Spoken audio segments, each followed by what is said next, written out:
Doctor Rohit Sardana अब इस दुनिया में नहीं रहे। उनको श्रद्धांजलि देते हुए एनडीटीवी के जर्नलिस्ट रवीश कुमार ने जो कुछ भी अपनी फेसबुक पोस्ट में लिखा है वो सुनने लायक है। उन्होंने कहा कि आज तक के एंकर रोहित सरदाना के निधन की खबर से स्तब्ध हूँ। कभी मिला नहीं, लेकिन टीवी पर देखकर ये अंदाजा हो रहा था कि शारीरिक रूप से फिट नौजवान है। मैं अभी भी सोच रहा हूँ कि इतने फिट इंसान के साथ ऐसी स्थिति क्यों आई। मैं डॉक्टर नहीं हूँ, लेकिन खुद कोविड से गुजरते हुए यह अनुभव किया है कि मरीज और डॉक्टर के बीच संवाद की कमी है। इस वक्त डॉक्टर काफ़ी दबाव में हैं और मरीज डॉक्टर से भी ज़्यादा डॉक्टर हो चुके हैं। इसलिए मैंने एक कमांड सेंटर बनाने का सुझाव दिया था, जहां देश भर से रैंडम प्रिस्क्रिप्शन और मरीज के बुखार के डिटेल को लेकर अध्ययन किया जाता और अगर इस दौरान कोई चूक हो रही है तो उसे ठीक किया जाता। जो अच्छे डॉक्टर हैं उनके अनुभवों का लाभ जिलों तक एक साथ पहुंचाया जा सकता, ताकि डॉक्टरों की दुनिया अपने अनुभवों को लगातार साझा करती रहे। यह काम कमांड सेंटर से ही हो सकता है, क्योंकि निजी तौर पर अब डॉक्टर के पास कम वक्त है। मैं रोहित के निधन से स्तब्धता के बीच इन सवालों से अपना ध्यान नहीं हटा पा रहा हूँ। बात भरोसे के डॉक्टर की नहीं है और न ही डॉक्टर के अच्छे बुरे की है। बात है इस सवाल का जवाब खोजने की कि क्यों इतनी बड़ी संख्या में मरीजों को अस्पताल में जाने की नौबत आ रही है। कई लोग लिख रहे हैं कि आज तक के रोहित सरदाना की निधन की खबर की पट्टी तुरंत आज तक चैनल में नहीं चलाई गई।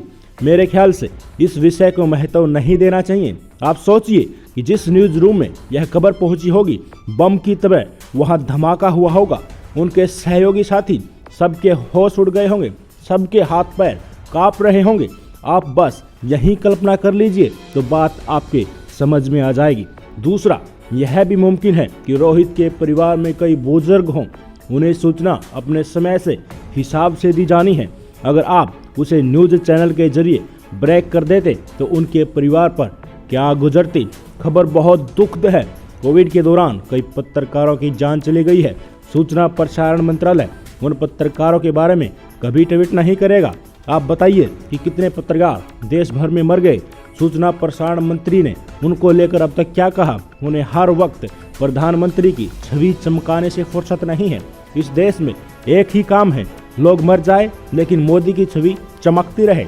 आप लोग भी अपने घर में मोदी की 20-20 फोटो लगा लीजिए। रोज साफ करते रहें ताकि उनका फोटो चमकता रहे। उसे ट्वीट कीजिए ताकि उन्हें कुछ सुकून हो सके कि मेरी छवि घर घर में चमकाई जा रही है। आम लोगों की भी जान चली गई। प्रभावशाली लोगों को अस्पताल नहीं मिला, ऑक्सीजन नहीं मिला, वेंटिलेटर बेड नहीं मिला। आप माने या न माने, इस सरकार ने सबको फंसा दिया है।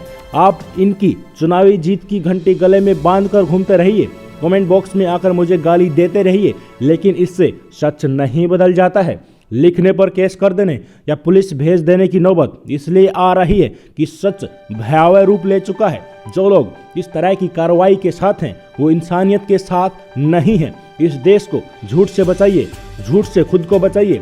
जब तक आप झूठ से बाहर नहीं आएंगे, लोगों की जान नहीं बचा पाएंगे। अब देर हो चुकी है। धर्म हमेशा राजनीति का सत्यानाश कर देता है और उससे बने राजनीतिक समाज का भी। ऐसे राजनीतिक धार्मिक समाज में तर्क और तथ्यों को समझने की अक्षमता समाप्त हो जाती है। इसलिए व्हाट्सएप ग्रुप में रिश्तेदार अब भी सरकार का बचाव कर रहे हैं, जबकि उन्हें सवाल करना चाहिए था। अगर वे समर्थक होकर भी दबाव बनाते तो सरकार कुछ करने के लिए मजबूर होती। अब भी सरकार की तरफ से फोटोबाजी हो रही है। अगर उससे किसी की जान बच जाती है तो मुझे बता देना। जान नहीं बची, आंकड़ों को छपा लीजिए, मत छापिए, मत छपने दीजिए। बहुत बहादुरी का काम है, बधाई हो। आप सबको डरा देते हैं, सब आपसे डर जाते हैं। कितनी अच्छी खूबी है सरकार की। घर घर में लोगों की जान गई, वे जानते हैं कब कौन और कैसे मरा। रोहित सरदाना को श्रद्धांजलि। उनके परिवार के बारे में सोच रहा हूँ, कैसे उभरेगा इस हादसे, और ऐसे हादसे से भला कौन उभर पाता है। भारत सरकार से मांग करूंगा कि रोहित के परिवार को 5 करोड़ का चेक दे, और वो भी तुरंत, ताकि उसके परिवार को किसी तरह की दिक्कत न आए। सरकार को पत्रकारों की मदद करने में पीछे नहीं हटना चाहिए। बिल्कुल दूसरे पत्रकारों को भी मदद करें। कम से कम इसी बहाने हर बात की शुरुआत होनी चाहिए कि जिन पत्रकारों की कोविड से मौत हुई है उनके लिए सरकार क्या सोच रही है। आज तक में रोहित के सहयोगियों को इस दुखद खबर को सहने की ताकत मिले। रवीश कुमार।